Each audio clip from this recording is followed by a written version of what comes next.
2024 vai se mostrando até agora ser o ano das continuações, com filmes como Duna Parte 2, Furiosa, Divertidamente 2, Deadpool e Wolverine, Planeta dos Macacos, O Reinado, Alien Romulus, todos eles sendo um sucesso, né, de público ou de crítica. Bom, eu sou Marcelo Chaves e eu tenho um plano. E nesse vídeo eu vou falar sobre Os Fantasmas Ainda Se Divertem, sequência do longa de 1988 e dirigido novamente por Tim Burton. É mais uma continuação que chega para tentar ser também bem sucedida com relação à audiência e à crítica, naturalmente. Os Fantasmas Se Divertem, o primeiro filme, que é um filme audacioso, divertido, conta com ótimas atuações, principalmente a de Michael Keaton, e claro, também visualmente inovador. Cada elemento ali trazia um aspecto original que, por si só, já funcionava como uma fonte de entretenimento. O visual de cada um dos mortos, por exemplo, ou as transformações do Beetlejuice. Infelizmente, apesar de ser visualmente impressionante também, a sua sequência não traz nenhum elemento de fato inovador. A direção de Tim Burton e a direção de arte até fazem um ótimo trabalho, compensando isso com cenas e elementos criativos, mas longe de ter o impacto que o longa de 88 teve quando foi lançado. Isso se deve ao fato também de que hoje em dia, né, com tanto CGI sendo amplamente utilizado, trazer algo novo não depende mais da necessidade da produção, mas sim de um esforço nessa direção. Então, quando vemos ali toda uma sequência que se refere ao giallo italiano e as formas diferentes também de mostrar um certo personagem sem precisar recorrer ao ator, até que são muito bem-vindas e, na minha opinião, elas contam uns pontinhos na categoria originalidade. E, na verdade, os efeitos visuais, eles agregam aqui, né, ao tornar a experiência mais agradável, já que todas as animações ficaram mais fluidas. E ver o diretor brincar com isso, ao trazer uma dessas animações com uma redução no número de frames para poder simular uma animação do filme anterior, me arrancou um sorrisinho ali. E essa foi só uma das várias vezes em que o longa utilizou um recurso aí para ganhar o espectador de forma garantida. Joga nostalgia na tela que funciona. Bom, enquanto eu escrevia sobre o filme, eu me lembrei imediatamente de um outro sucesso recente de público e, por que não, de crítica, por assim dizer, que é Alien Romulus, e por coincidência ou não, usa dessa mesma estratégia. A indústria cinematográfica parece ter compreendido, né, que em tempos de uma queda aí na receita do cinema, a ideia é mesmo investir em continuações e que tenham também essa atmosfera nostálgica muito presente. Isso funciona demais, principalmente em filmes de franquias, cujos problemas são facilmente ignorados se um personagem repete ali uma frase de efeito icônica ou uma determinada música começa a tocar na hora certa. Mas assim como o novo exemplar da franquia Alien também funciona, independentemente desse aspecto, eu também acho que Os Fantasmas Ainda Se Divertem é um bom filme, apesar de investir fortemente nisso. Aliás, em termos de diálogos, eu achei o segundo até mais engraçado, trazendo algumas tiradas e frases que o primeiro não tinha. O filme de 88 divertia muito por conta de suas gags visuais, enquanto esse ele tem um texto um pouco mais irônico.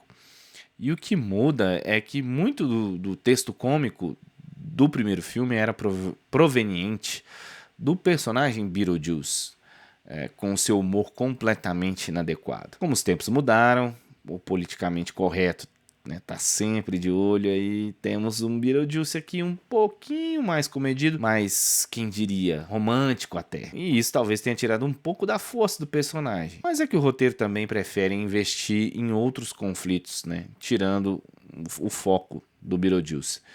E ao inserir essas várias subtramas, por mais que sejam um tanto quanto superficiais, o Burton dá um tom diferente. Eu vejo isso como um aspecto até que positivo. Os fantasmas ainda se divertem, especialmente de sua metade em diante, assume ali um estilo mais aventuresco.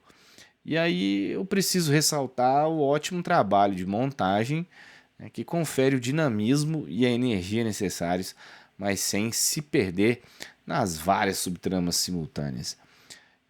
Todos os personagens eles vão e voltam, acho que nos momentos certos, mantendo o ritmo acertado. Isso também tem o seu lado negativo, né? Que é, como eu disse, não conseguir se aprofundar em nenhuma dessas tramas. Mas a sensação que eu tive é que o filme também nunca teve essa pretensão e colocar todo esse suco de personagens tem a finalidade de dar esse tom meio caótico para a narrativa, e a montagem para mim só corrobora com isso. Entretanto, uma dessas subtramas que diz respeito ali à vilã do filme, né, vivida pela Mônica Bellucci, realmente é desperdiçada, acaba não funcionando, tendo uma função quase inexistente na narrativa, o que é uma pena. Mas por falar em personagens, eu acho que o roteiro acerta, não só na adequação daqueles que voltam, como naqueles personagens que surgem nesse longa, além do equilíbrio entre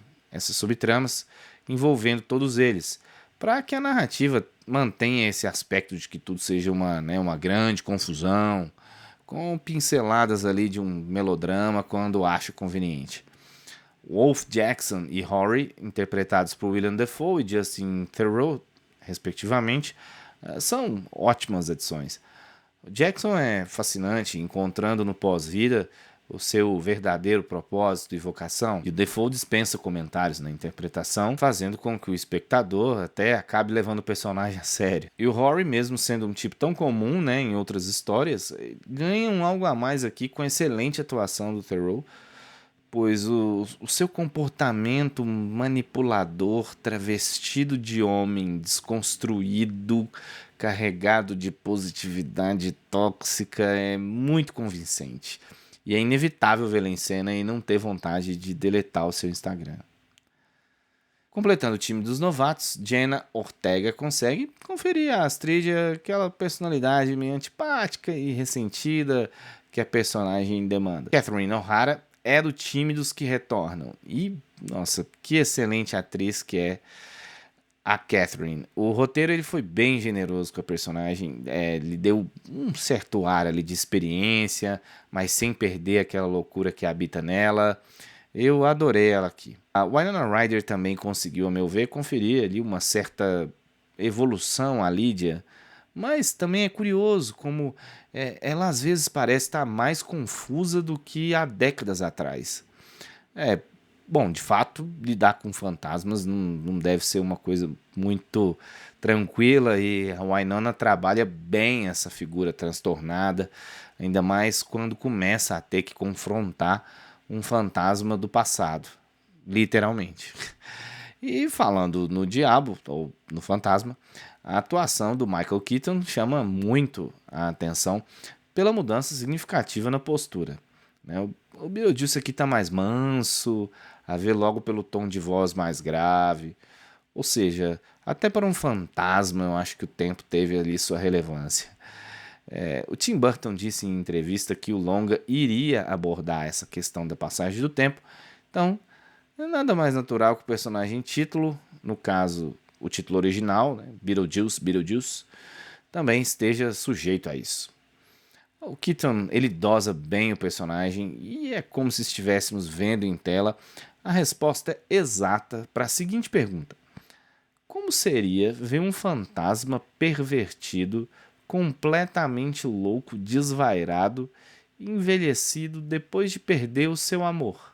É importante frisar a atuação de Keaton e seu Beetlejuice porque assim, simboliza muito bem esse lado da obra que se direciona rumo ao melodrama e que cria certos conflitos que vão além da esfera cômica. O principal deles, sem dúvida, é o conflito afetivo, que envolve Lydia e Astrid, mãe e filha, que não conseguem se entender, principalmente por conta do ressentimento de Astrid. Peraí, a gente já não viu isso antes? Pois é, era Lydia, né, que não se dava bem com o pai e a madrasta, e por mais que sim, haja um certo reaproveitamento aí por parte dos roteiristas Alfred Gough e Miles Miller, Faz sentido também falar em um ciclo familiar que se repete até que, enfim, seja quebrado. Portanto, esse Beetlejuice aí mais sentimental, ele encontra um lugar aqui e funciona a seu modo, claro. Num dado momento, uma personagem diz que a morte é difícil, mas eu acho que a vida é mais. Pois isso sintetiza bem como Burton retrata os dois filmes. No primeiro, reparem que o casal dos Maitland, eles não se desesperam ou procuram a todo custo uma forma de ressuscitar ou algo do tipo. Apesar da partida trágica e precoce dos dois, eles parecem estar em paz. Extremamente confusos, mas em paz. E todo aquele universo, né, criado pelo Burton para o pós-vida tem um tom jocoso e extravagante que permeia aquela composição mórbida existente ali, né? Então tudo isso combinado com um roteiro bem humorado resulta ali numa visão, por que não, alegre da morte, ou pelo menos não tão pesarosa. Já os relacionamentos entre os vivos são sempre mais complexos, cheios de decepções, distanciamento, frivolidades. E não é à toa que a Lídia até preferia os fantasmas às vezes. Mas ela também enxerga que esse aqui é o seu mundo e as pessoas com as quais ela se importa estão nele. Bom, quando partimos daqui, que seja algo pelo menos próximo daquilo que o Tim Burton concebeu. Até porque eu me diverti bastante com os fantasmas ainda se divertem. E você? Se você já assistiu o filme, o que é que você achou? Comenta aí, tá bom? Te vejo no próximo vídeo. Um grande abraço.